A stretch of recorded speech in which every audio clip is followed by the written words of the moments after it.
Teman-teman pernah nggak sih ngerasa ketika kita lagi diskusi atau ngobrol yang akhirnya berubah menjadi debat kusir, baik itu forum online maupun offline, itu cuma bikin diri kita capek sendiri?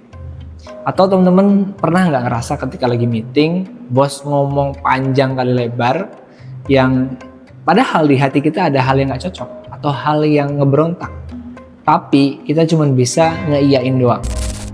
Kalau menurut Frere, itu bukan komunikasi, itu bukan dialog. Itu hanya satu orang yang memaksakan kehendaknya atau kebenaran pribadinya sendiri, dan orang yang lain dipaksa untuk jadi NPC atau non-playable character, yang dimana cuma bisa nerima skrip. Dan secara tersirat, di sini Frere mau bilang kalau ketika lo cuma maksain kebenaran lo sendiri, lo nggak akan pernah bisa ngubah apapun.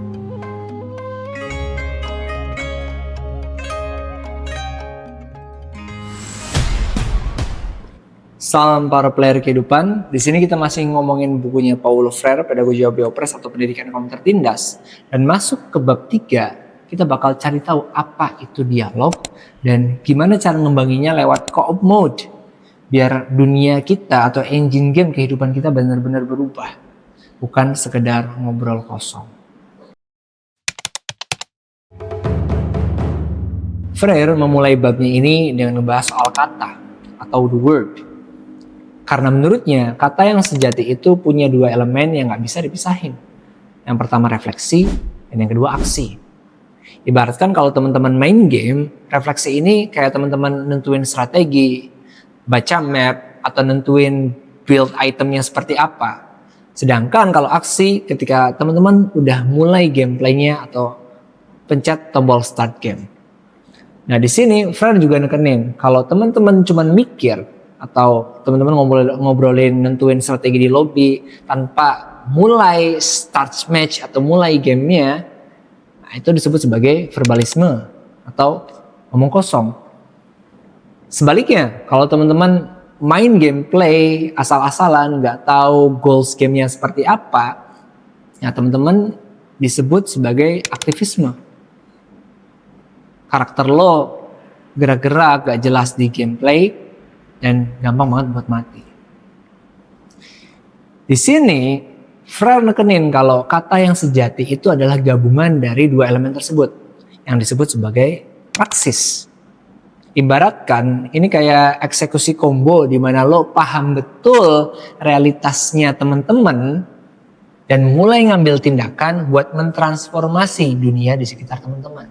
Oh, jadi lebih baik lagi.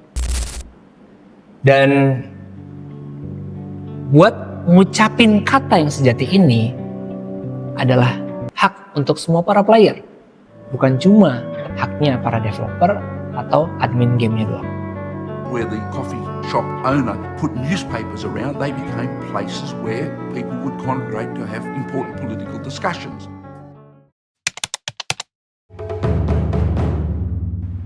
Nah, praksis ini cuma bisa jalan kalau ada yang namanya dialog. Dan dialog itu sendiri adalah perjumpaan antar player buat sama-sama menamai dan mengubah dunianya. Freire di sini juga tegas banget. Kalau lo nggak akan pernah bisa memulai dialog kalau yang satu ngerasa kayak admin yang maha tahu dan yang lainnya dianggap sebagai noob yang cuma bisa nge-follow doang. Biar dialog ini jalan dan nggak cuma jadi ajang pamer doang, Freire ngasih 5 syarat mutlak. Yang pertama adalah love.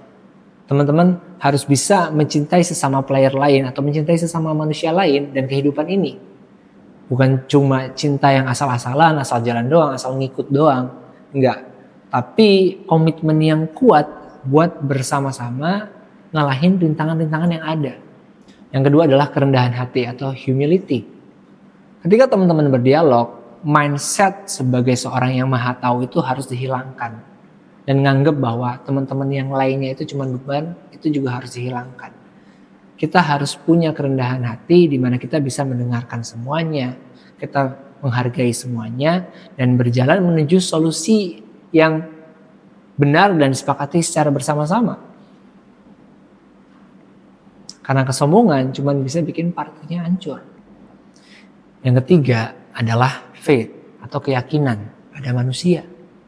Lo harus yakin bahwa teman-teman setim lo atau anggota grup lo itu seberapapun tertindasnya mereka atau seberapapun kurang mahirnya mereka pasti bisa buat ngalahin bos bareng-bareng atau bisa mematahin penindasan itu secara bersama-sama. Jangan ada mental kalau teman-teman itu nge-carry anggota yang lain atau teman-teman itu sebagai pusat dari alam semesta ini buat ngubah dunia ini. Dan yang keempat adalah hope atau harapan. Kalau teman-teman di awal udah pesimis, maka ya nggak akan ada lagi perubahan. Karena mindsetnya udah terbentuk bahwa hal tersebut atau masalah ini nggak bisa diselesain. Atau ya dunia ini akan seperti ini aja, nggak ada yang bisa ngubah, nggak ada sesuatu yang bisa ngubah itu. Nah, hope atau harapan ini adalah bahan bakar kita. Untuk apa? Untuk bisa merubah dunia ini secara bertahap, walaupun prosesnya harus perlahan-lahan. Jadi saya belajar untuk memaknainya dari cara mereka ngelihat diri mereka sendiri. Kenapa? Saya bertanya-tanya terus ya. Makanya kita kalau ngelihat satu suku dan kita pikir aneh, kita jangan ngejudge, tapi bertanya, kenapa gitu.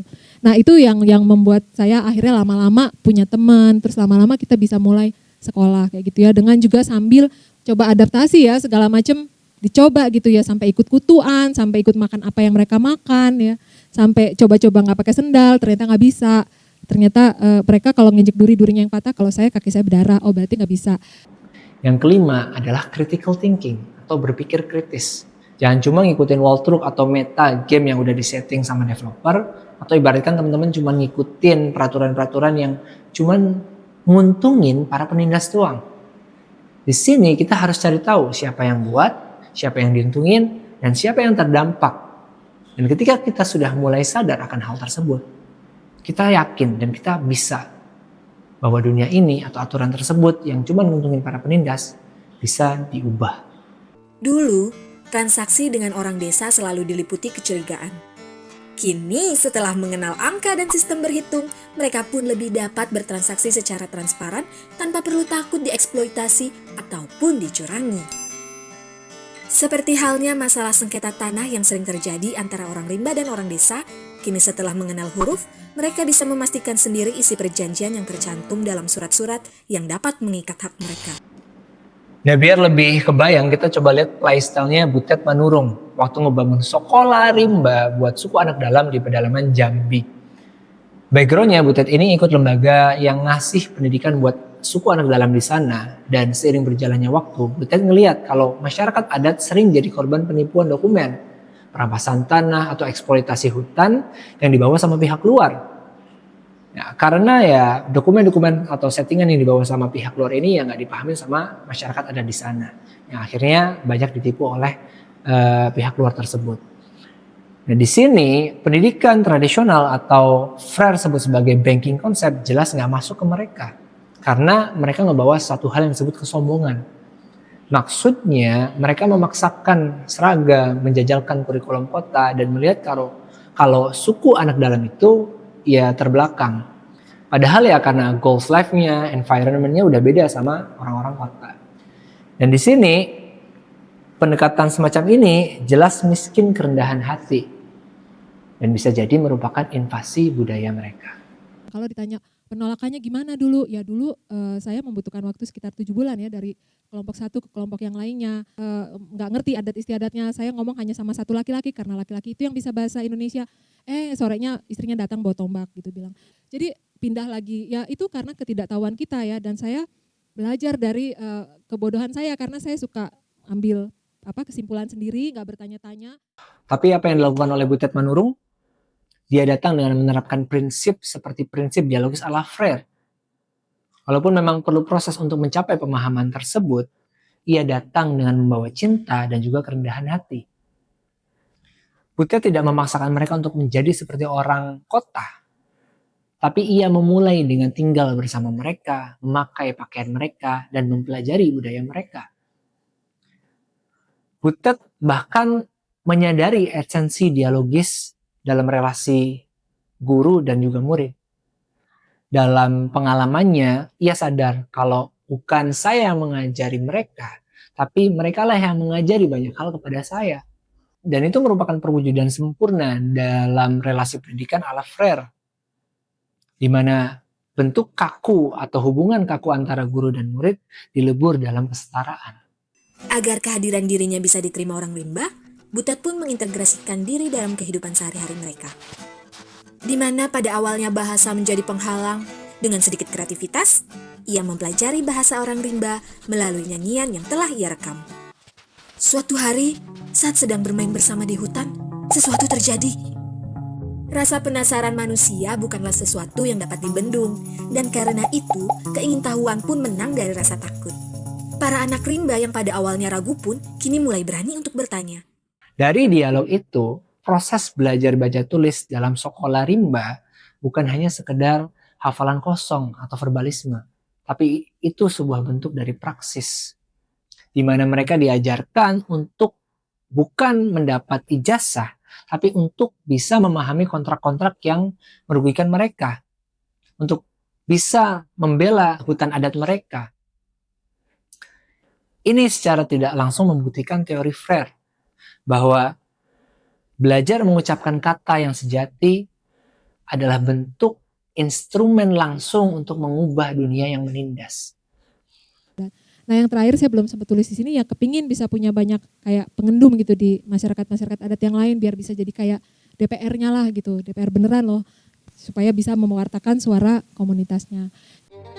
Jadi buat kalian para player kehidupan, berhenti nganggep bahwa dialog itu cuma proses buat basa-basi doang, atau ajang untuk meninggikan intelektualitas kalian doang, atau ajang untuk memaksakan kebenaran yang kalian anggap benar doang.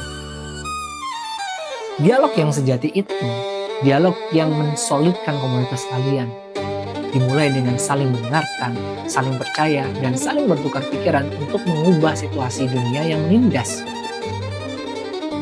Gue Iqbal Opus, selamat memulai untuk memanusiakan diri sendiri dan orang lain.